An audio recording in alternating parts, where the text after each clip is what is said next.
Assalamualaikum warahmatullahi wabarakatuh. Semoga teman-teman semua dalam keadaan sehat dan masih terus semangat untuk persiapan mengikuti tes PPG yang tinggal besok ya. Semoga teman-teman senantiasa diberikan kesehatan sehingga besok bisa mengerjakan soal-soal tes PPG dengan mudah, lancar, dan semua jawaban benar. Kemudian diberikan kelulusan. Terima kasih untuk teman-teman sudah subscribe channel ini dan sudah mendukung channel ini. Semoga teman-teman diberikan kelulusan dan apa yang saya sampaikan bermanfaat. Nah, pada kesempatan kali ini saya akan memberikan materi tentang RPL dan PTBK sebagai pemantapan persiapan mengikuti tes PPG yang tinggal esok hari. Dan semoga bisa membantu teman-teman dalam belajar mempersiapkannya. Ini adalah RPL yang sesuai dengan kisi-kisi, jadi semoga teman-teman bisa memahaminya.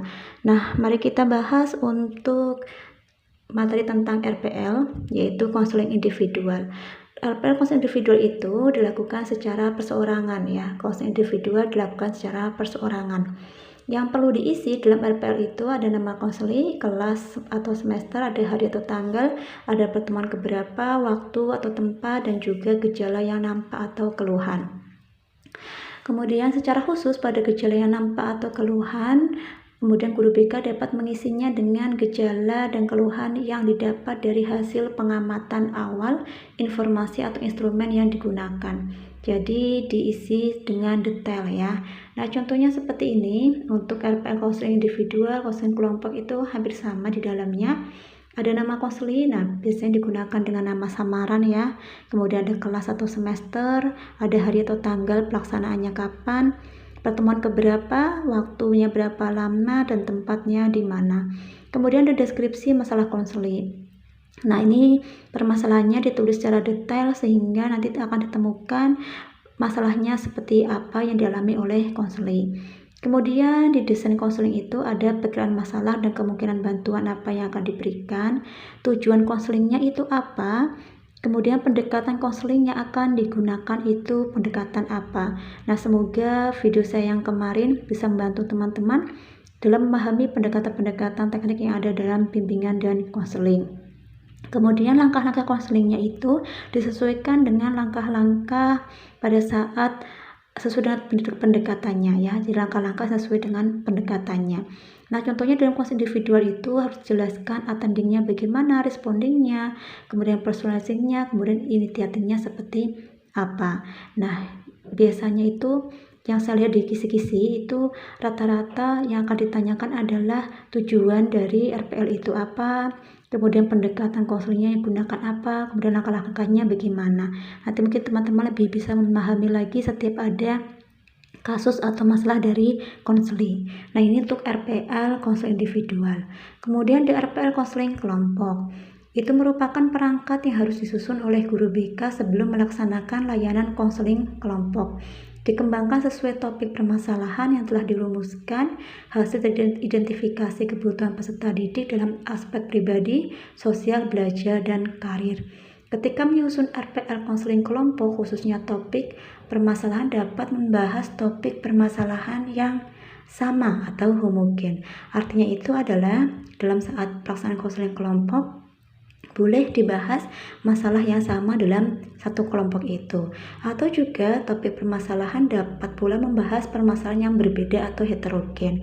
Jadi yang dibahas itu permasalahannya berbeda dan nantinya akan dipilih masalah siapa yang lebih berat atau masalah mana yang lebih penting untuk diselesaikan terlebih dahulu, begitu ya.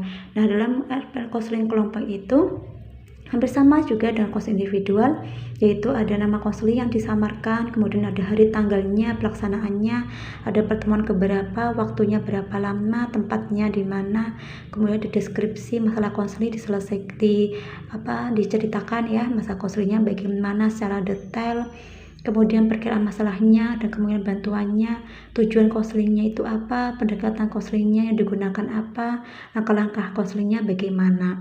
Nah, tadi saya sampaikan bahwa langkah-langkah konselingnya itu harus sesuai dengan pendekatan konseling yang digunakan. Misalkan menggunakan pendekatan konseling REBT, maka langkah-langkah konseling yang digunakan itu adalah langkah-langkah konseling yang sesuai dengan pendekatan konseling REBT. Atau behavioral, maka harus sesuai dengan pendekatan behavioral, begitu ya. Jadi ada tahap awalnya bagaimana, transisinya, tahap intinya, tahap pengakhirannya, dan penutupnya. Nah, kalau di kisi-kisinya itu berarti teman-teman harus bisa memahami RPL-RPL di dalamnya, kemudian isinya apa saja, dan juga bisa menentukan pendekatan coaching yang digunakan jika masalah siswa seperti apa, langkah-langkah coachingnya bagaimana. Nah, semoga teman-teman sudah bisa memahaminya. Nah, ini untuk RPL. Jadi, saya lihat itu sudah nggak dalam bentuk RPL itu seperti apa, kemudian bagaimana, dan yang lainnya, tapi lebih ke RPL di dalamnya langsung ya. Kemudian sekarang ke PTBK.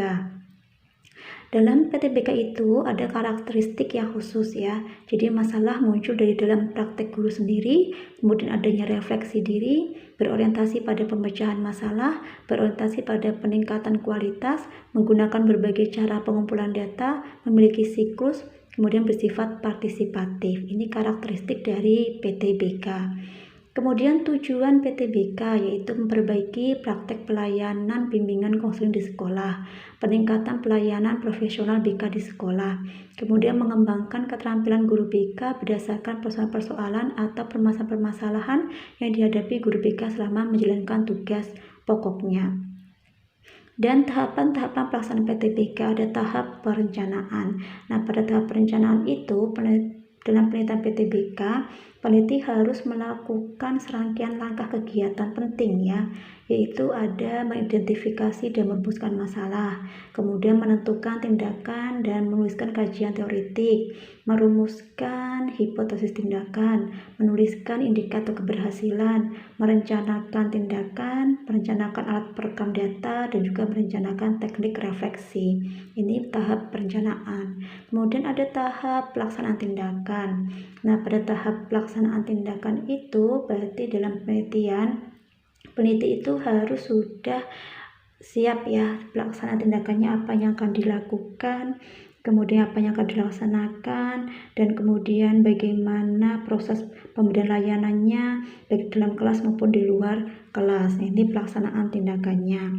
Kemudian ada pengamatan. Nah, kalau pengamatan ini itu cukup dengan mengenai tindakan yang dilakukan oleh peneliti, seperti mengatasi masalah. Nah, pada tahap pengamatan itu dibahas tentang cara melakukan pengamatan dan memaparkan data. Kemudian ada tahap refleksi. Nah, dalam melakukan refleksi, langkah pertama yang harus dilakukan itu adalah oleh peneliti itu melakukan analisis data. Jadi analisis data dalam penelitian itu harus dikerjakan pada saat refleksi. Gunanya adalah untuk mengetahui apakah yang dilakukan oleh peneliti itu sudah benar atau mungkin ada kelemahan atau ada sesuatu yang dilaksanakan kembali gitu ya. Kemudian teknik pengumpulan data pada PTBK. Nah, ada observasi, ada catatan harian, ada wawancara, ada angket, ada analisis dokumen, catatan anekdot, tes hasil belajar, skala psikologis, perekam video. Untuk materi PTBK, kalau di kisi-kisinya itu lebih disinkronkan dengan artikel ya. Jadi dengan penelitian-penelitian yang sudah dilaksanakan oleh guru BK. Misalkan guru BK sudah melaksanakan PTBK, maka langkah selanjutnya adalah untuk pengembangan diri, yaitu membuat artikel sesuai dengan penelitian seperti itu. Jadi untuk PTBK ini juga lebih ke penerapan ya teman-teman. Kemudian di sini juga saya menyampaikan tentang ICT. ICT itu apa? Yaitu perkembangan teknologi informasi dan komunikasi, yaitu ada konseling online atau biasa kita kenal dengan cyber counseling. Ini merupakan layanan konseling yang diberikan secara individu maupun kelompok dengan menggunakan alat komunikasi elektronik sehingga guru BK dan siswa dapat berkomunikasi dari jarak jauh. Untuk menjadi guru BK yang profesional dan bersahabat dengan siswa, maka perlu menyiapkan diri untuk selalu mengikuti perkembangan teknologi. Nah, untuk ICT ini semoga teman-teman juga bisa memahami ya, sudah paham tentang cyber counseling. Kemudian ada 4 kemungkinan yang muncul setelah pelaksanaan cyber counseling. Yang pertama yaitu konseling akan sukses yang ditandai dengan adanya kondisi siswa yang sehat. Kemudian konseling akan dilanjutkan pada sesi tatap muka, kemudian konseling akan dilanjutkan pada sesi cyber counseling berikutnya, dan siswa akan dialihtangankan pada guru BK lain atau ahli lain. Ini 4 kemungkinan yang muncul setelah pelaksanaan cyber counseling. Kemudian kelebihan dan kelemahan dari cyber counseling. Kelebihannya itu yang pertama, konseling dilakukan di sekolah maupun di luar sekolah, jadi bisa dilakukan dimanapun. Hemat waktu, hemat biaya. Kemudian peningkatan kualitas guru BK dan siswa, dan juga bisa pengembangan diri guru BK lebih berkembang. Kelemahannya apa dari cyber counseling? Yaitu butuh biaya. Karena menggunakan internet, jadi butuh kuota untuk biayanya. Kemudian profesionalitas guru BK dalam bidang teknologi dan keikhlasan guru BK untuk memberikan layanan secara informal. Nah, ini kelebihan dan kelemahan dari cyber counseling. Nah, ini beberapa materi yang mungkin teman-teman perlu pahami kembali. Selain materi-materi yang lain juga, besok teman-teman sudah melaksanakannya, rilekskan pikiran, tenangkan pikiran, kemudian jangan terlalu, istilah Jawanya terlalu ngoyo ya teman-teman. Tetap teman-teman jaga kesehatan, jadi besok bisa mengerjakan soal-soal dengan maksimal. Semoga teman-teman diberikan kelulusan. Dan saya pribadi mohon maaf apabila selama mendampingi selama ini ada kesalahan kekurangan yang mungkin saya sampaikan juga kurang memahami. Semoga teman-teman bisa memaafkan. Terima kasih dan selamat untuk teman-teman besok mengerjakan soal-soal PITAS PPG. Kemudian semoga teman-teman diberikan kelulusan. Terima kasih sudah mengikuti channel ini. Semoga apa yang saya sampaikan bermanfaat. Wassalamualaikum warahmatullahi wabarakatuh.